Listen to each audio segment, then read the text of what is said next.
I think it's important that we consistently and annually conduct these awareness campaigns. No? It's really not enough no, na we say na nakapag-conduct na tayo ng awareness campaign with our communities once. No? And I think this should be a year-long event. Gawing year-long o isang buong taon ng awareness campaign sa masamang epekto ng paggamit ng paputok.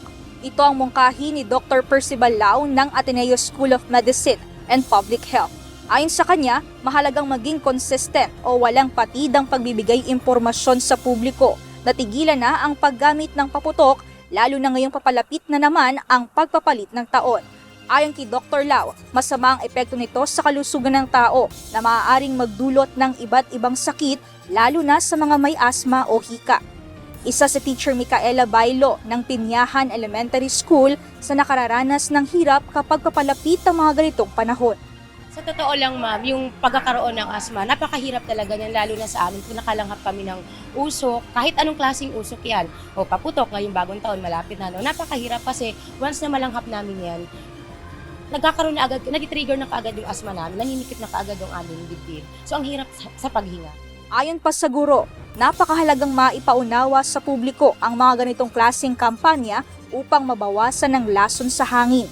Hindi lamang aniya ang kalikasan ang napipinsala nito, kundi maging ang kalusugan ng mga tao, lalo na ng mga bata na pinakamahina at mas lalong kawawa. Imbis na maging masaya tayo, may mga tao palang naapektuhan dahil dito. Kaya naman giit ng ilang eksperto na sa halip na isang babala lamang sa tuwing papalapit ang pagpapalit ng taon ay gawing tuloy-tuloy na kampanya at edukasyon sa publiko para sa mas ligtas at mas malusog na selebrasyon. Most of the time, we don't see, parang these days, we don't just see fireworks or firecrackers during New Year, no? We see it quite often in many other instances. Yung mismong effects ng fireworks and firecrackers, it's very much preventable. And how we do prevent it? By simply not using firecrackers and fireworks. And that's not just during New Year, but that's all throughout the year.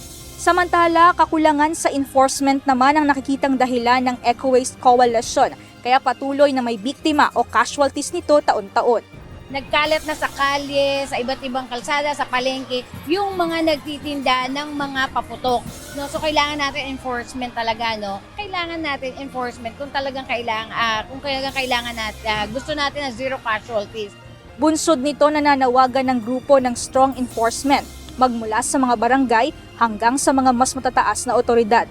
Gayon din ang continuous effort ng mga paaralan at mga magulang upang magpatuloy ang pagbabago.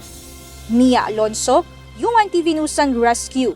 Diyos ang aming sandigan, serbisyo publiko ang aming pinahahalagahan.